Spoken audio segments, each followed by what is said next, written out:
Sadie knows where to sit. Right where the breakfast is. Tuesday morning breakfast.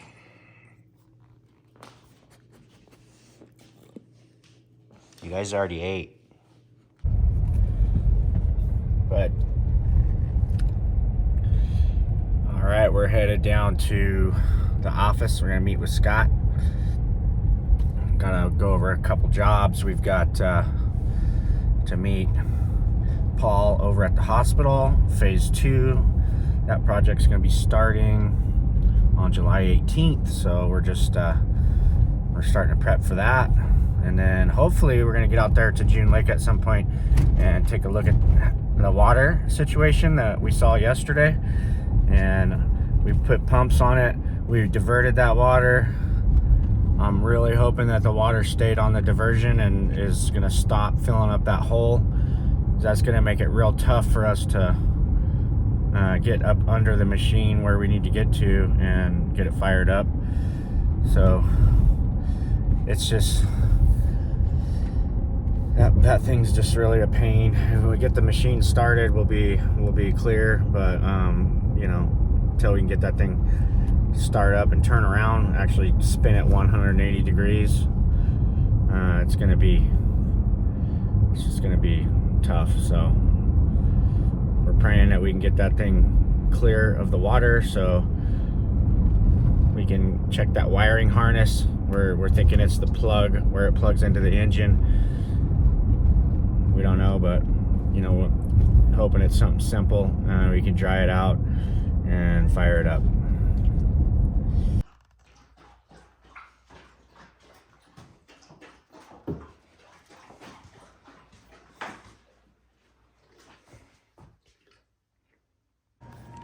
All right, so we made it over to the hospital here. All right, well, I'm at that.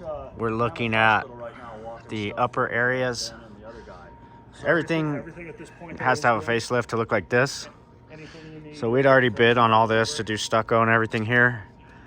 Now they're gonna remove the shiplap here and up here. So we're gonna put together a change order on that. And then sorry about that. No, you're fired. This is all the concrete we did last year. So we did a nice handicap ramp and a condenser pad over here for the for this major air conditioning system. So this is actually some work that we did last year. And then a bunch of concrete foundation work inside. But up here, and then that shiplap's all gonna go too? Yeah, all that's gonna go all the way to that corner. Okay.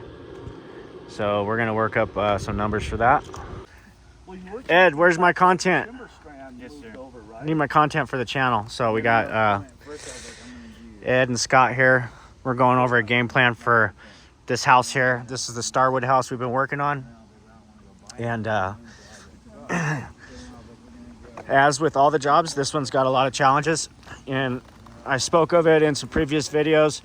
There was a bust in the dimensions on the foundation versus the architecturals, and which ended up in an elevator shaft that was built too small. So what we got to do is get in there and do a little remodel, scoot a wall over, and it shouldn't be too big of a deal. But we're going to take a look at that right now. Once we do a corbel cut, and then they have to remodel all this to make this function, because we have now. Oh, we can't walk that way.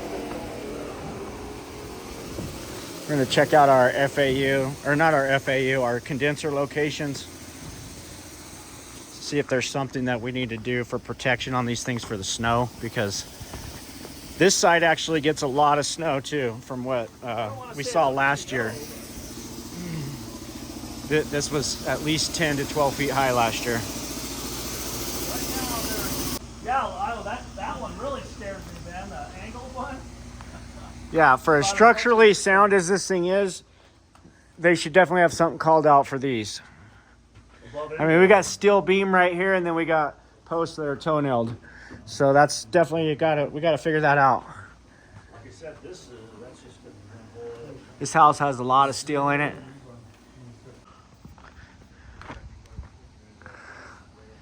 So we had about a 24-month schedule on this house, and then the last year's winter we lost about 6 months of that. A lot of homes up here, like this one next door, take 36 months to build. So a lot of people don't realize up here in the mountains, it just takes a lot longer to get something built. Okay, we got the water off. That was all full yesterday of water, but you can still see it's running down right through here, right? So I'm gonna track back to here. I started a canal back there yesterday, and the idea is gonna be to deepen that where I can continue it all the way around. So that's what we're gonna try and do.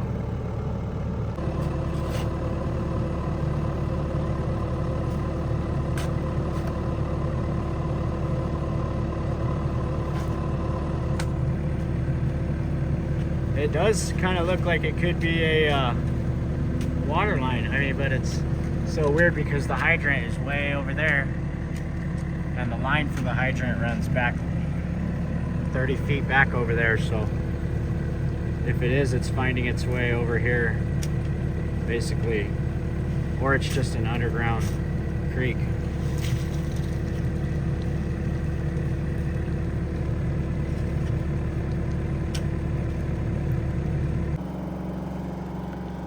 There's obviously something going on here. I heard the comments about the fire hydrant, and I see it over there, and the line for the fire hydrant is way up there. So is it a possibility that there's a small leak in that line? Yes.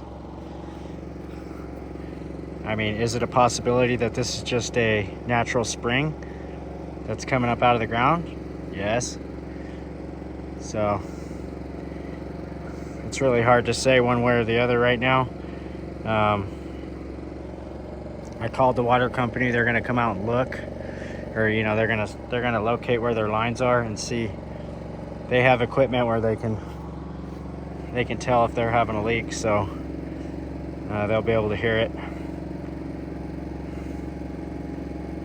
What I ended up doing, because it's coming in faster than we can even pump it at this point, so I just dug a huge trench out the back, and he's way down there on the downhill side. It basically screws up our whole access to the entire site, but our only hope right now is to get enough water out of here where we can get up under the machine right there and find out what's going on with that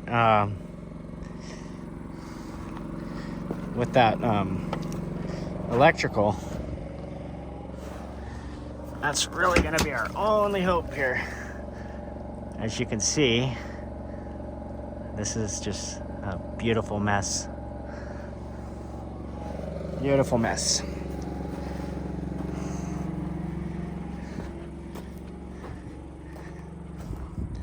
This thing should have never been run out there on that muck like that.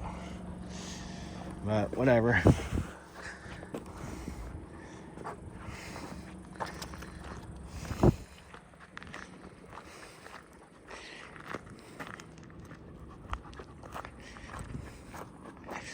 Got to get this thing fired up. It's really all we got to do. Let's get it started, and we can fix this problem. But with this thing right in the way, we're screwed. That thing's just pouring out of the ground over there.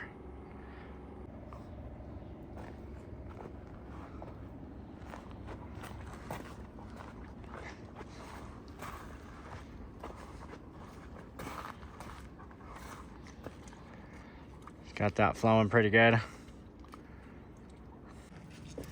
right, so we're gonna take the skid steer and we're gonna start putting this base right here. We're just gonna start working this out, and then hopefully we're gonna get around real tight with the machine in order to push that water funnel it into the trench that we made.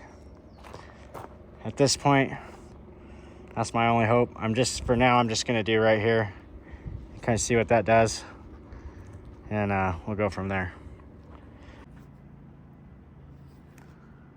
I mean, I don't know if that's a spring or somehow there's a broken line under here. There's no water lines under this lot. There's a fire hydrant over here, and I think it runs just off the main road there, up the road, but I can just see it coming out right there just as fast as, I mean, we can't even pump it with our, our little pumps as fast as it's coming out. We have to get a bigger pump, but that's how much it's just pouring out of the ground right now.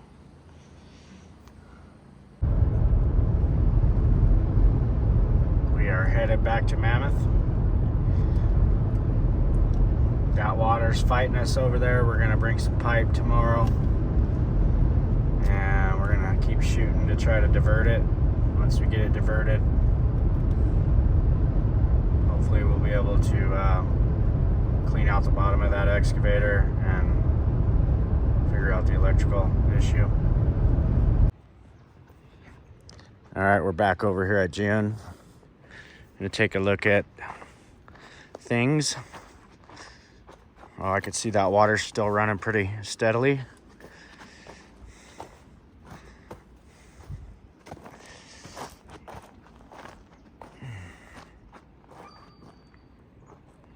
Just flowing right out of the hole there, but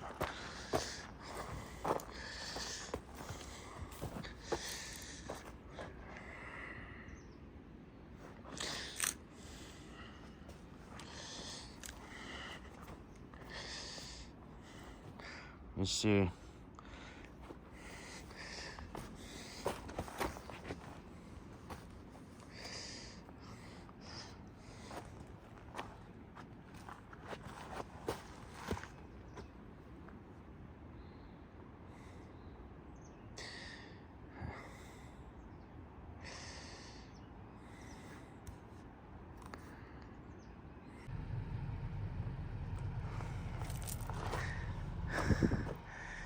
Okay, so I haven't got the machine started yet, but I got to get up underneath, which it was over here in the water. I was able to use the skid steer, put pressure on the bucket, and then go inside and just crank it, and that allowed the hydraulics to move just enough to where I could get the bucket or get the machine turned. So now I need to get a little bit more height out of my bucket.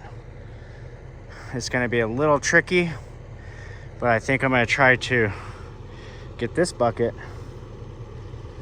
and get underneath and try to put some upward pressure on it, and then do the same thing I did to spin it, which is crank it while holding the lever that controls the hydraulics up.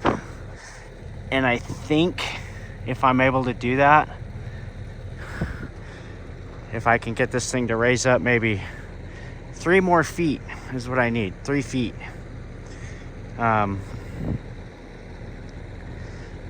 We might be onto something here.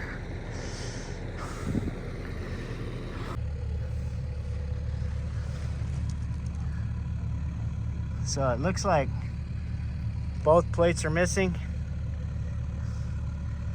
This is what we needed to get access to up under here. And probably those plugs right there could be the problem.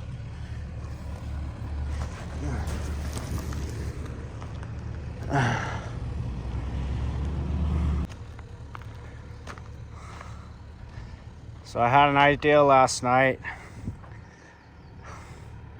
to just use the starter to work the hydraulics. The mechanic said it wasn't really a great idea, but I didn't really have any other options.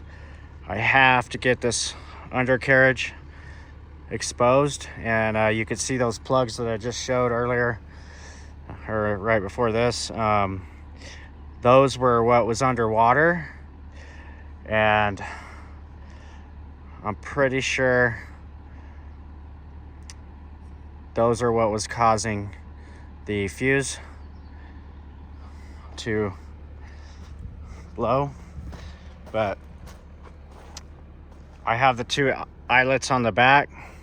If I can get this thing started and I can get onto those eyelets and get my loader right over here, I'll be able to get it out of this hole, and we could do a reset on this job. So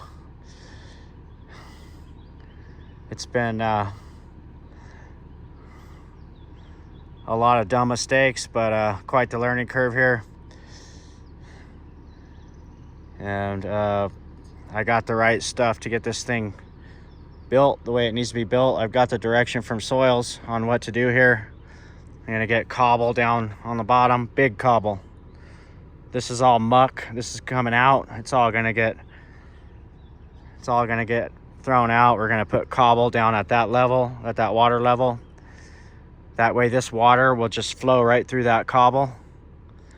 And then we're gonna lay the filter fabric and geogrid over the top of that,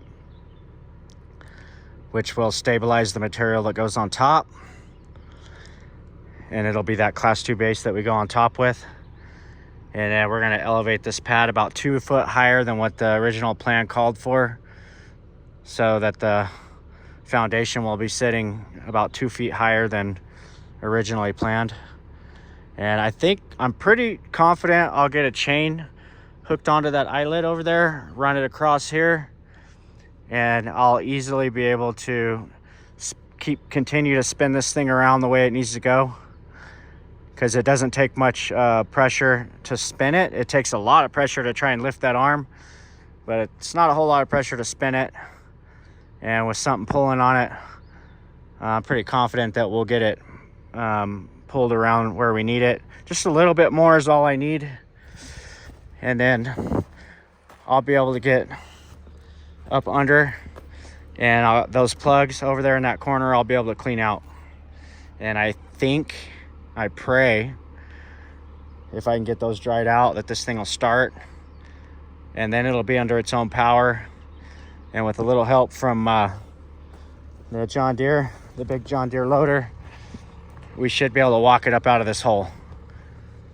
And then we could be home free after that. I'm not gonna count my eggs before they hatch, but that's what we're gonna go for.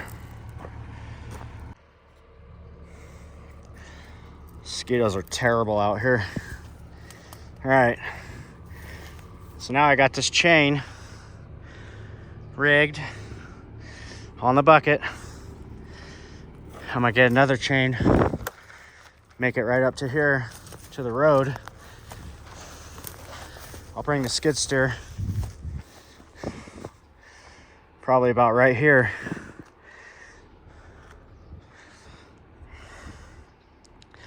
I'll pull this thing another, I don't know, 10 feet or so. Get it completely turned like that. And that's gonna be half the battle, because now I can access my engine and hopefully, pray to God, get this thing started. This guy Brian came by yesterday. I met him. He said he was gonna pray for us. And what do you know? First thing this morning, I came out here by myself. I thought, you know, I need 2 guys for this, but all my other guys are working right now, trying to make money on other jobs, since this one we're losing. So I said, I'm gonna just try and do it by myself. And you know what? It's working out so far, so fingers crossed, keep praying. And we'll get this thing spun around where we need it, and we should be able to get it started. The mountain was kind enough to let us park our stuff over here on their parking lot. Very thankful for that because that job over there has no room. So we got this equipment over here. I'll show you guys what we're gonna put on the very bottom with that water. It's gonna be, we're gonna run this cobble, which, you know, in theory, according to the soils, and it makes sense, but this will be our cobble bed. And we're gonna, I don't know, somebody left me a nice treat there. Thanks for that, whoever that was.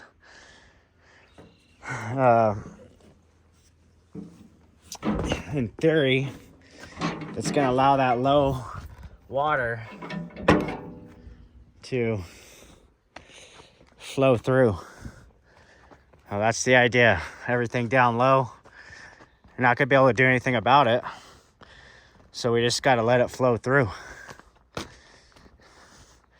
So that trench I dug, everything down low is gonna have that cobble in it. And that trench should be the new diversion for the water. Once we get it all covered, it should force everything, it'll funnel everything down through that, and then it'll daylight down where the creek starts up in the meadow. Come on, let's go. Come on.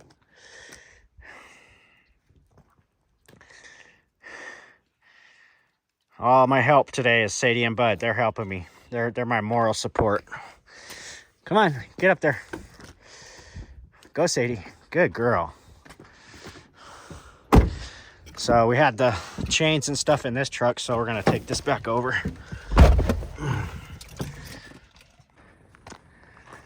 All right, that's probably about as far as I'm gonna be able to get it by myself. So I need, after lunch, that hump right there, I should get that out.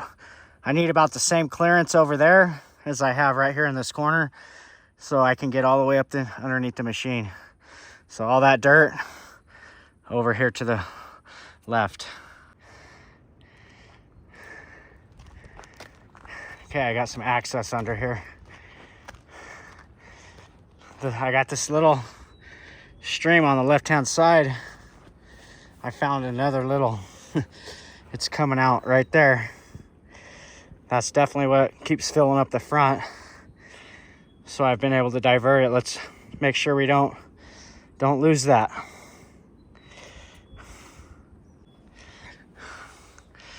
All of this material up under here. That's why I cut this right here. Take all this material and spread it right here and keep it nice and flat. Don't lose this ditch on the left-hand side. Keep that ditch running.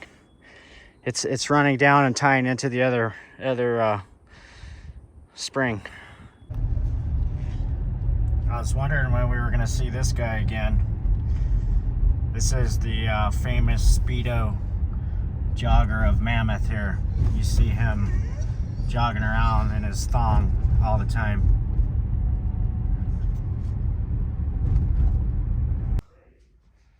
All right, we made it back to Mammoth.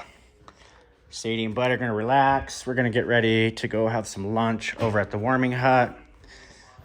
And Scott is working on some stuff over here on some upcoming projects. The drywall and the finishing. Had a good lunch at the warming hut. Now we're gonna go down and see Pat at the airport, and we're gonna look at a loft that needs to be demoed down there. Let's see if see what Bud's up to. He's probably gonna be mad.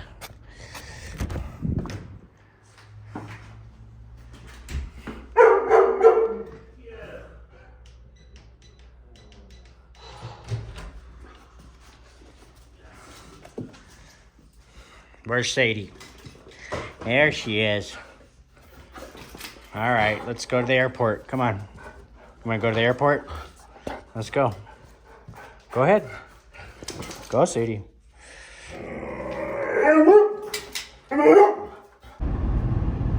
Boy, it really warmed up today. It's 81 degrees up here. and that feels warm. So we're gonna get on down to the airport here and take a look at this loft and see what we're up against.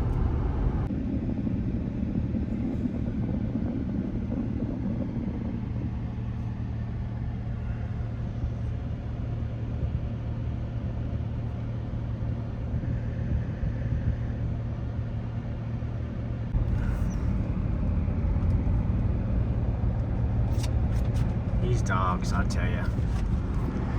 Oh, he's got the mower on the, that's kind of cool.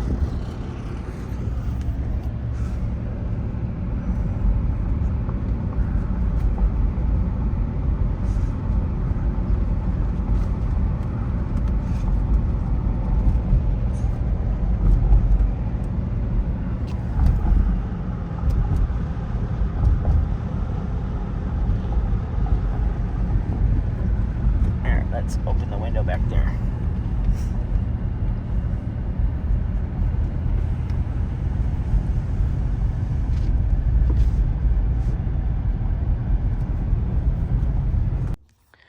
All right, so this is the loft. Pretty simple. I'd like to try to salvage these stringers and the stairs if possible. So it looks like we can just cut them right here, right off, and keep that all in one piece and haul that back to town. This right here has a post base. So we're going to unbolt it, and we'll take this off first, and then we'll just start taking this thing apart one by one. Just get something and knock up the plywood, knock it all off. Do that first, then take your joists off one by one. Just take it apart. Don't break it all up. You can pull the nails, and you can literally, most of this stuff you don't even have to destroy it. You can just unbolt it. You can unbolt it right here.